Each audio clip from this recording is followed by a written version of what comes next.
Boa tarde, meu irmão. Prazer estar aqui com você para que possamos estudar mais um pouco da palavra do Senhor. E para hoje eu gostaria de tratar esse tema: Deus é fiel. Meus irmãos, eu acredito que seja uma frase tão comum que você leu em vários locais, que você fala, que você já ouviu, né? Talvez é uma das frases mais ditas. Deus é fiel. Talvez você até tenha um carro com esse título, né? Deus é fiel. Ou você vê carros passando na rua com essa frase, Deus é fiel. Às vezes você pode olhar na janela de alguém, da casa de alguém, esse escrito, Deus é fiel. No muro de uma casa, Deus é fiel. E as pessoas falam para você, Deus é fiel. E você também diz, Deus é fiel. E isso não é mentira. Meus irmãos, isso é verdade. Deus é fiel a si mesmo, Deus é fiel à sua própria palavra, ou seja, aquilo que Deus fala, Ele cumpre. E olha só o que está escrito em João, capítulo 10, o versículo 35, no final do versículo está escrito assim para nós: e a Escritura não pode falhar. Vou repetir, e a Escritura não pode falhar. A Escritura não pode falhar, a Escritura não pode errar, a Escritura não pode mentir. É a palavra de Deus.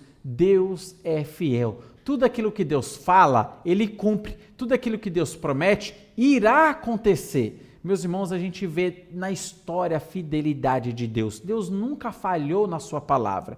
Olha, nunca aconteceu um caso em que Deus falou uma coisa e a coisa não aconteceu, que Deus prometeu uma coisa e Ele não cumpriu com a sua palavra. Não, isso nunca aconteceu. Deus, Ele é fiel. Olha só, quando nós analisamos toda a história, a gente percebe como Deus fala e as coisas se cumprem. Deus falou para Adão e Eva: se você comer desse fruto, certamente morrerás. Adão comeu, o que aconteceu? A morte entrou no mundo.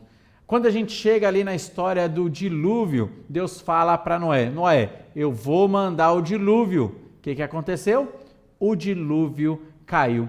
A gente vai olhando para a história e chega ali na história de Abraão, e Deus fala para Abraão: Abraão, sai da sua terra, da tua parentela, vai para uma terra que te mostrarei, eu vou fazer de ti uma grande nação. O que aconteceu? De Abraão veio uma grande nação. Deus prometeu um filho para Abraão. O que aconteceu? O filho veio a Abraão. Deus prometeu o filho para Abraão quando Abraão tinha 75 anos de idade. Sara, sua esposa, tinha 65. Ela era estéril. 25 anos se passaram. Quando Abraão completou 100 anos, Isaac, então, ele chega. Meus irmãos, Deus vai fazendo as suas promessas e Ele vai cumprindo. Deus também, certo ponto, falou para Abraão, revelando para Abraão: Abraão, a sua descendência será escrava em terra alheia, falando lá do Egito. Ficarão lá por 430 anos, 4 gerações, e eu vou tirar eles com mão poderosa. O que aconteceu? Aquela família de Israel foi para o Egito, foram escravizados no Egito, eles cresceram ali, ficaram 430 anos no Egito, e com mão poderosa Deus tira ali eles, os conduzindo para a terra de Canaã, por meio de Moisés, e Deus fazendo muitas e muitas promessas para o seu povo. E em todas elas, Deus ia cumprindo todas as suas promessas. Para o seu povo, Deus prometeu a vinda do Messias. Deus prometeu aquele que viria de uma virgem, que nasceria em Belém, que resolveria o problema do pecado. Quando chegou o tempo certo, Cristo nasce debaixo da lei, nasce de mulher no tempo perfeito, o tempo de Deus. E Jesus Cristo se apresenta como o Cordeiro de Deus que tira o pecado do mundo. Meus irmãos, o que significa? Que o que Deus promete, o que Deus fala, Ele irá cumprir. Enquanto Jesus Cristo estava aqui na terra, Jesus Cristo revelou e falou: olha, eu vou para Jerusalém, e lá em Jerusalém a liderança religiosa me perseguirá, eles me pegarão, me maltratarão, e eu serei morto, eu morrerei ali em Jerusalém, mas depois de 3 dias eu ressuscitarei. Meus irmãos, o que aconteceu? Aconteceu tintim por tintim daquilo que Jesus Cristo tinha falado. Ele foi para Jerusalém, foi pego ali, foi maltratado, cuspiram em Jesus, bateram em Jesus, chicotearam Jesus, açoitaram Jesus, blasfemaram contra ele, caçoaram de Jesus Cristo, tiraram as suas vestes, fingiram que estava adorando um rei fraco e fizeram toda essa maldade com Jesus Cristo, o conduziram para a cruz. E lá na cruz, Jesus entregou a sua vida. Ele morreu ali na cruz. Mas depois de 3 dias, depois que ele foi sepultado, na sepultura de um rico, como foi profetizado já em Isaías capítulo 53 por Deus, e se cumpriu literalmente, depois de 3 dias, Jesus Cristo ressuscita dentre os mortos. E depois que ele ressuscitou, apareceu para os seus discípulos de uma maneira visível aquilo que Jesus Cristo tinha falado, profetizado, tudo aquilo se cumpriu à risca. Jesus Cristo falou que iria ressuscitar e de fato ele ressuscitou, ficando aqui na terra depois da sua ressurreição durante 40 dias, onde ensinou a sua palavra para os seus discípulos e fez várias aparições para os seus discípulos, até que chegou o dia certo em que ele subiu para o céu. Mas, meus irmãos, Deus, Jesus Cristo, fez muitas outras promessas para nós. Perceba o que o versículo diz para nós que nós lemos, e a palavra de Deus não pode falhar.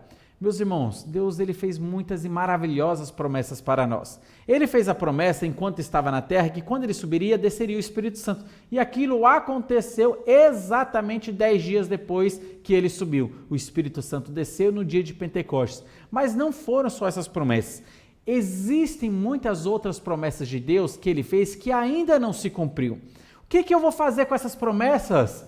Eu vou acreditar que elas se cumprirão literalmente. Eu não vou ficar pegando essas promessas, elas não se cumpriram, e vou tentar alegorizar essas promessas para dizer que elas já se cumpriram no dia de hoje. Não, eu não vou fazer isso. Eu não sou amilenista para fazer isso, que pegam promessas futuras, tenta alegorizar para dizer que se cumpriram para já os nossos dias, para os dias de hoje. Não, eu não vou fazer isso. As promessas que Deus fez, que ainda não se cumpriram, se cumprirão literalmente. Meus irmãos, Deus falou que vai voltar para nos buscar. Jesus Cristo fez a promessa do arrebatamento da sua igreja, onde ele virá nas nuvens e nós seremos transformados, os que morreram em Cristo serão ressuscitados com corpos glorificados e nós juntos subiremos para encontrar Jesus Cristo nos ares.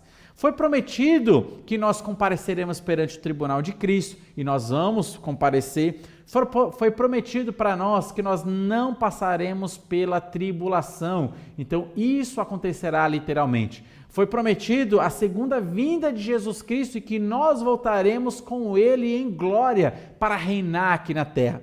Foi prometido que Jesus Cristo também reinaria sobre essa terra com cetro de ferro, com vara de ferro, reinando com justiça durante 1000 anos, e nós seremos auxiliadores nesse governo mundial de Jesus Cristo.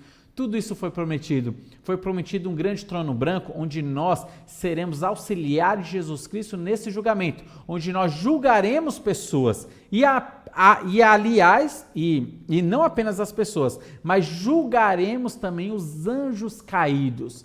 Os demônios serão julgados por nós. Sabe toda a opressão maligna que você passa ou talvez passará, toda a perseguição demoníaca, todas as pedras que Satanás coloca no seu caminho, esses demônios, você vai lidar com eles no grande trono branco, você vai julgar os demônios e eles serão lançados no lago de fogo.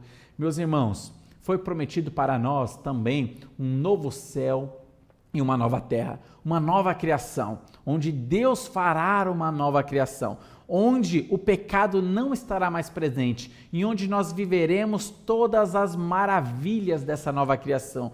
O novo céu e a nova terra terá também como cidade especial a Nova Jerusalém, que hoje está presencialmente na presença de Deus ali no terceiro céu. E essa cidade descerá aqui para a terra, o que é material e espiritual se mesclará e nós viveremos todos esses prazeres e todas essas alegrias. São as promessas do Senhor. Meus irmãos, quando eu falo que Deus é fiel, isso significa que quando eu olho para suas palavras do passado e todas elas se cumpriram literalmente, isto me dá uma base muito grande para crer, para acreditar e para saber com certeza, sem sombras de dúvidas, de que as promessas que Deus fez que ainda não se cumpriram, elas também, do mesmo modo, da mesma maneira que as outras se cumpriram literalmente, essas outras também um dia se cumprirão literalmente. Isso me leva a entender que eu não preciso duvidar de Deus, que eu não preciso ter dúvidas do Senhor, que eu não preciso ter dúvidas se Deus existe, que eu não preciso ter dúvidas sobre o poder de Deus, que eu não preciso ter dúvidas da fidelidade do Senhor. Eu não preciso ter dúvidas se realmente Jesus Cristo vai voltar aqui na terra, se realmente vai ter esse arrebatamento. Eu não preciso ter dúvidas da palavra de Deus e da veracidade da palavra de Deus, e não preciso também duvidar pensando, mas o homem mudou essa Bíblia aqui. Eu não preciso ter dúvidas. A palavra de Deus, e Deus é fiel para preservar a sua própria palavra. Deus é poderoso e Deus não pode mentir. A sua palavra não pode falhar. Eu creio em Deus e você também pode crer e continuar confiando em Deus, porque Deus é fiel. Que Deus abençoe grandemente a sua vida e saiba disso. Tudo aquilo que Deus prometeu para nós, na sua palavra, Ele irá cumprir literalmente. Isso significa que você não pode, meus irmãos, colocar na conta de Deus profecias que pessoas aqui na terra fazem, porque infelizmente nós estamos vivendo na época dos enganadores. Sabe quem são esses enganadores? Lideranças religiosas, pastores, profetas, sacerdotes que aparecem aí, bispos, e esses tais fazem profecias na vida da pessoa. Tal ano vai acontecer tal coisa com você. Sua morte vai chegar tal dia. Você vai receber tal bênção. Você vai se casar com fulano que mora em tal estado e não sei o quê. E fazem muitas promessas. E quando alguma delas não cumpre, sabe o que a gente tem a tendência de fazer? Bom, a gente não, porque eu sei que você não acredita nessas profetaiadas que estão sendo ditas aí. Mas a humanidade tem a tendência de Deus falhou comigo, porque o profeta de Deus falou tal coisa e não aconteceu, então Deus é fraco. Deus não pode cumprir, não cumpre sua palavra. Às vezes a gente pega o erro de alguém e joga nas costas de Deus. Não acredite nas mentiras das pessoas, acredite unicamente na palavra do Senhor, porque Deus é fiel e o que Ele promete, Ele irá cumprir. Que Deus abençoe grandemente a sua vida, que Deus abençoe grandemente a sua família.